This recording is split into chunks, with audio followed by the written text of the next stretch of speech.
যে কোনো রিকারেন্স সেসকে অথবা রিকারেন্স রিলেশনকে সলভ করার বেশ কয়েকটা ওয়ে বলেছিলাম। তার মধ্যে একটা দেখিয়েছি যেটাকে আসলে আমরা রিকারশন ট্রি মেথড বলি রিকারেন্স রিলেশনকে সলভ করার জন্য। এটা ছাড়াও আমরা আরেকটা দেখেছিলাম সাবস্টিটিউশন মেথড, যেটা বলেছিলাম যে 173 তে আমরা দেখে এসেছি, যেখানে আমরা ইন্ডাকশন ইউজ করি। সাবস্টিটিউশন মেথডে আমরা ছোটবেলায়ও দেখেছি, এটা ছাড়া হচ্ছে 173 তেও দেখেছি। Substitution method recurrence relation solve করি আমরা দুইটা স্টেপে। আপনাদের হয়তো মনে আছে n ইকুয়াল টু 1 বেস কেসের জন্য, n ইকুয়াল টু k এর জন্য এবং n equal to k plus 1 এর জন্য। So if necessary we will show you the substitution methods. But এটা ছাড়া অলরেডি আমরা রিকারেন্স রিলেশনকে সলভ করার জন্য রিকারশন ট্রি মেথডটাও দেখেছিলাম। সো রিকারশন ট্রি মেথড ছাড়াও আমরা বলেছিলাম there is another method which we call as a master method. So master মেথডটা হচ্ছে দিয়েও আমরা রিকারেন্সেস কে সলভ করতে পারি। এখন একটা রিকারেন্স রিলেশন মাস্টার মেথডে সলভ করব কি করব না, এটা ডিপেন্ড করছে হচ্ছে যে সেই রিকারেন্স রিলেশনটা কি মাস্টার মেথডের ফরম্যাটের মধ্যে পড়ছে কিনা। যদি মাস্টার মেথডের ফরম্যাটের মধ্যে পড়ে তাহলে আমার চেক করতে হবে যে মাস্টার মেথডের যেই তিনটা থিওরাম আছে সেই তিনটা থিওরামের কোনো একটা থিওরামের মধ্যে পড়ে কিনা। সো তার মানে হচ্ছে আপনার ফরম্যাটটাও জানা থাকা লাগবে এবং মাস্টার মেথডের যেই তিনটা থিওরাম আছে সেই তিনটা থিওরামও জানা থাকা লাগবে।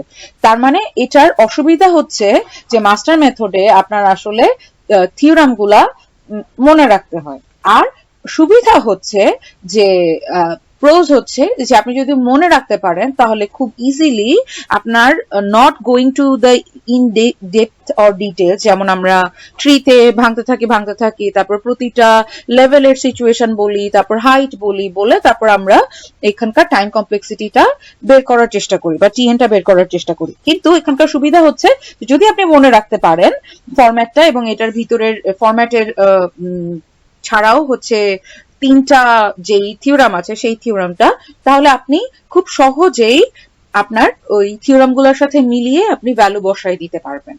তো লেটস চেক। আগে প্রথমে বলি যে ফরম্যাটটা কি। সো মাস্টার মেথডের যেই ফরম্যাটটা, মানে যেই ফরম্যাটে যদি আপনার রিকারেন্স রিলেশনটা থাকে অনলি দেন আপনি মাস্টার মেথড বা মাস্টার থিওরাম ইউজ করতে পারবেন। সেটা হচ্ছে এরকম। So tn is equals to atn by b plus f of n, whereas a should be greater than equal to 1 and b should be greater than 1.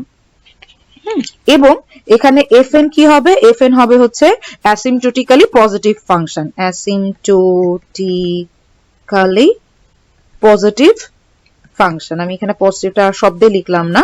হ্যাঁ, আমরা already যখন growth গুলা পড়েছিলাম তখন দেখেছিলাম যে আমার আসলে কি হয়, অ্যাসিম্পটোট বলি কাকে বলি, রিচ যখন অ্যাসিম্পটোট বলি সেটা শব্দের অর্থ কি, কোন মানে এই প্রতিটা জিনিস আমরা দেখেছিলাম এর আগে যখন ফাংশনের গ্রোথ গুলা পড়েছিলাম বা ফাংশনের গ্রোথ গুলা নিয়ে ডিসকাস করেছিলাম। এবার আসি যে এই কন্ডিশনের মধ্যে যদি আমার রিকারেন্স রিলেশনটা থাকে only then I will be able to use or solve the recurrences using master method। যদি এটার মধ্যে থাকে তাহলে এখন তার মানে কি করতে হবে, যখন কোনো আমরা একটা রিকারেন্স রিলেশন পাবো সেই রিকারেন্স রিলেশন থেকে আমার মিলিয়ে দেখতে হবে যে আমার আসলে এই ফরম্যাটের মধ্যে পড়ছে কিনা। যদি এই ফরম্যাটে পড়ে তখন আবার আমার তিনটা থিওরাম আছে বা তিনটা ফর্মুলা আছে, সেই তিনটা ফর্মুলার মধ্যে আবার চেক করে দেখতে হবে যে কোন ফর্মুলার মধ্যে পড়ে। প্রতিটা ফর্মুলার আবার আমরা অ্যান্সার জানি, যে টাইম কমপ্লেক্সিটি কত হবে সেটা আমরা জানি। আচ্ছা, এই যে ফর্মুলার কথাগুলো বলছি যে তিনটা ফর্মুলা আছে থিওরামের মধ্যে বা মাস্টার থিওরামের মধ্যে তিনটা ফর্মুলা আমরা ইউজ করি, এই যে তিনটা ফর্মুলা সেগুলোরও আবার ম্যাথমেটিক্যাল রিগোরাস প্রুফ আছে। কিন্তু আমরা for now rather than going on to the deep in the proof of each formula, আমরা প্রুফ গুলো অলরেডি নানান ভাবে দেখেছি, কিন্তু 173 তে আমরা বেশ অনেক কয়টা প্রুফ করেছি অনেক ভাবে, বা মেথড গুলো দেখেছি যে these are the ways that we can solve any logical proof। তো ঠিক একইভাবে এখানেও হয়তো প্রুফ গুলা আছে, but rather than going into the proof we will try to solve the complexity using master theorem, বা টেকনিক গুলা দেখবো যে কোন টেকনিক গুলা আমার ইউজ করতে হয় বা কিভাবে আমরা আসলে ফিগার আউট করি। বাট মনে রাখতে হবে যে ফরম্যাটটা এইটা। সো প্রথমে আপনার চেক করতে হবে যে আপনার ফরম্যাটের মধ্যে পড়ে কিনা। সো ফরম্যাটের মধ্যে প্রথমে আমি চেক করব, করার পরে আমরা চলে যাব হচ্ছে যে তিনটা কেস আছে, সেই তিনটা কেস বা তিনটা থিওরির যে কোনো একটা কার মধ্যে আমার গিভেন ইকুয়েশনটা পড়ছে কিনা। So let's first go and see যে এই ফরম্যাটের মধ্যে আমরা আগে তিনটা কেস বা তিনটা থিওরামই আমরা মাস্টার থিওরামের তিনটা কেসই আমরা দেখে নিই, বা এই ফরম্যাটের মধ্যে হওয়ার পরও আমাদের তিনটা কেসের মধ্যে যে কোনো একটা চেক করতে হবে। যেমন একটা কি, একটা হচ্ছে যে এফ অফ এন যদি আমার, দেখেন আগে থিওরামটা একটু আগে উপরে নিয়ে ফরম্যাটটা আগে চেক করে দেখি। দেখেন টিএন কি A T N by B plus F of N, যেখানে A should be greater than equal to 1 and b should be greater than 1 and f of n টা কি হতে হবে, asymptotically একটা পজিটিভ ফাংশন হতে হবে। So this is all. এইটার মধ্যে এই ফরম্যাটে পড়ার পরে আবার আমার চেক করতে হবে, বা তিনটা কেসের মধ্যে যে কোনো একটা হতে পারে। একটা হচ্ছে ধরেন f of n যদি আমার বিগ ও তার n log a base b minus epsilon, minus epsilon N এর মধ্যে না, এন এর পাওয়ারের মধ্যে এই পুরাটা, হ্যাঁ, মাইনাস এপসাইলন হয় ফর সাম কনস্ট্যান্ট, যে কনস্ট্যান্টটা আমরা এপসাইলন বলছি, মানে এই পোর্শনটাকে আমি কনস্ট্যান্ট বলছি, ফর সাম কনস্ট্যান্ট এপসাইলন, যে এপসাইলনটা অবশ্যই গ্রেটার দেন 0 হবে। তা এটা যদি হয় কোনো কনস্ট্যান্ট এপসাইলন গ্রেটার দেন 0 এর জন্য যদি f of n is equals to এটা হয়, তখন আমরা বলতে পারবো যে tn is equals to কি হবে, tn is equals to theta of n log n এর পাওয়ার হিসাবে আসবে log a base b। তো তার মানে খেয়াল করে দেখেন, এই যে প্রথমে আপনি রিকারেন্স রিলেশনটা পাবেন, সেই রিলেশনটাকে আপনি আগে দেখবেন যে whether it falls under this format or not। তার মানে আপনি এর ভ্যালু চেক করবেন, বি এর ভ্যালু চেক করবেন এবং দেখবেন যে fn একটা অ্যাসিম্পটোটিক্যালি পজিটিভ ফাংশন কিনা। এরপর আপনি দেখবেন যে এরপরে তিনটা কেসের মধ্যে বা তিনটা থিওরামের তিনটা ফর্মুলার মধ্যে আপনি দেখবেন হচ্ছে এখানকার যে fn, সেই fn ফাংশনটা কেমন ফাংশন।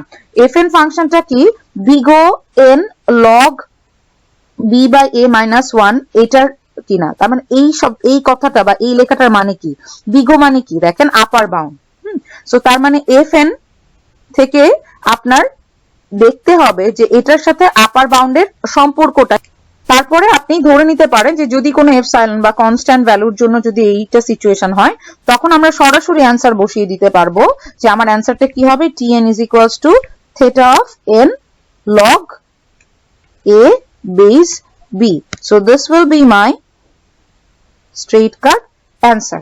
আচ্ছা, এবার আসি হচ্ছে এগুলার আমি এক্সাম্পল দেখাবো প্রতিটার। আগে আমরা থিওরাম গুলা লিখে ফেলি, তারপরে হচ্ছে আমরা সিএলআরএস এর বইয়ের চ্যাপ্টার 4 এ এটা পাবেন। হ্যাঁ, 4 স্পেশালি 4.5 এ আপনার মাস্টার মেথড আছে, সেখান থেকে আপনার আরো ডিটেইলস ম্যাথমেটিক্যাল প্রুফ দেখতে পারেন যদি চান। আচ্ছা, সেকেন্ড কেসটা বা সেকেন্ড ফর্মুলাটা নিয়ে যদি আমরা কথা বলি, তাহলে সেকেন্ড ফর্মুলাটা হচ্ছে এরকম। প্রথমে আমরা ফর্মুলাগুলো দেখাচ্ছি, এরপরে আমরা এগুলার প্রতিটা এক্সাম্পল ধরে ধরে প্রুফ দেখবো। প্রথমে তো আপনার এই ফরম্যাটের মধ্যে যেতেই হবে। এই ফরম্যাটটা প্রুফ হওয়ার পরে আপনার কি করতে হবে, যদি এটা এরকম হয় fn এ যদি বিগো না হয়, দেখেন এই প্রথম কেসে কি fn এ বিগো দেখাচ্ছে। এখানে এই কেসগুলো মনে রাখার জন্য ওয়ে হচ্ছে এই যে প্রথম কেসটা হচ্ছে বিগো নিয়ে, তার মানে আপার বাউন্ড নিয়ে, মানে আপার বাউন্ড নিয়ে কথা বলে, বা আপার বাউন্ড কোন একটা ফাংশনের আপার বাউন্ড নিয়ে আমরা কাজ করি। সেকেন্ড কেসটা আবার হচ্ছে আপার বাউন্ড নিয়ে না, সেকেন্ড কেসটাতে হচ্ছে আবার আমরা যেটা করি থেটা বাউন্ডেড বলি। হ্যাঁ, তো থেটা বাউন্ডেড মানে হচ্ছে both above and below of one section. So theta bound যদি বলি তাহলে fn is equals to, এখানে if fn is equals to এত, দেন এটা হচ্ছে অ্যান্সার। এখানেও তাই, if fn is equals to theta bound of, এখানে n power of log a base B.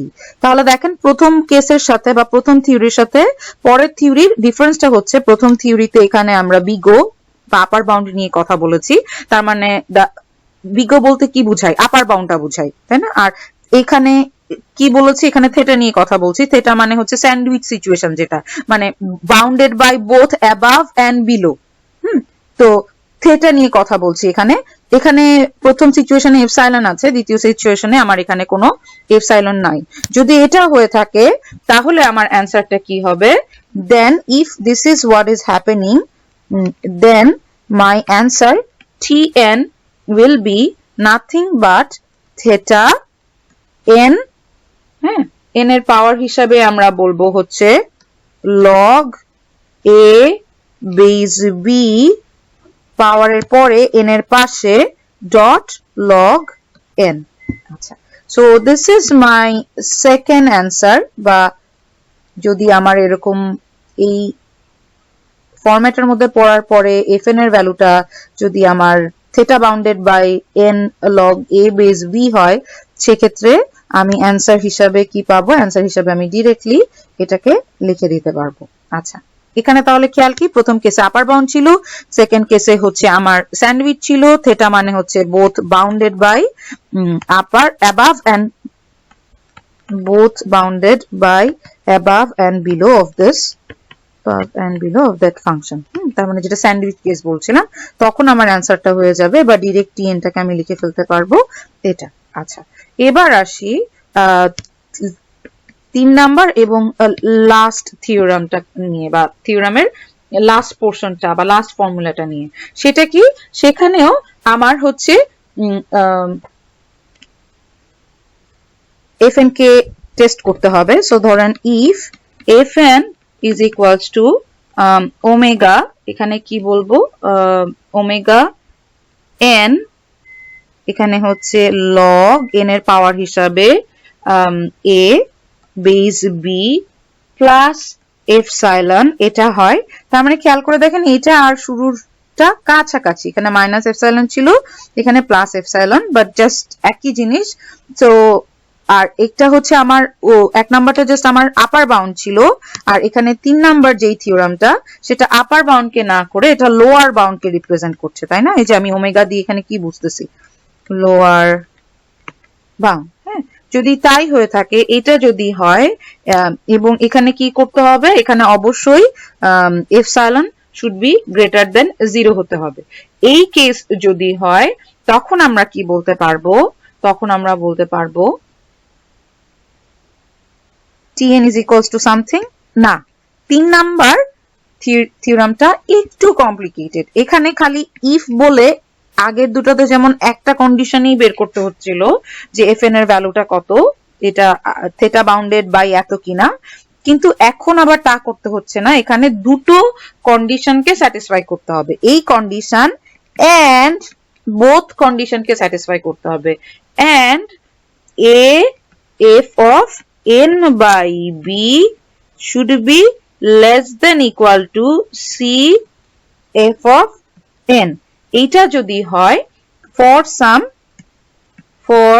some c is less than 1 and for all n। আমি sure আপনাদের মনে আছে 173 তে আমরা এভাবে for all কে আমরা এভাবে লিখতাম। সো ওইটাই লিখেছি, মানে for all n ভ্যালুর জন্য যদি, এবং for some c is less than 1 ভ্যালুর জন্য যদি এই শর্তটাও এবং এই শর্তটা বোথ যদি ট্রু হয়, তখনই আমি 3 নাম্বার থিওরামটা অ্যাপ্লাই করতে পারবো।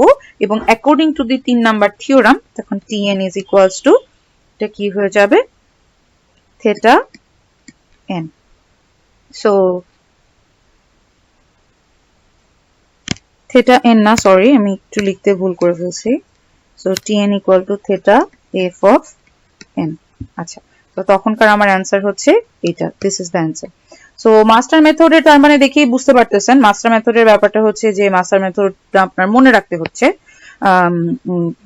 ওই যদি আপনি ট্রি মেথডে করতে না চান বা রিকারশন ট্রি দিয়ে সলভ না করতে চান, তাহলে মাস্টার মেথডটা আপনার মনে রাখতে হচ্ছে। এবং মাস্টার মেথডের 3টা আলাদা আলাদা আপনার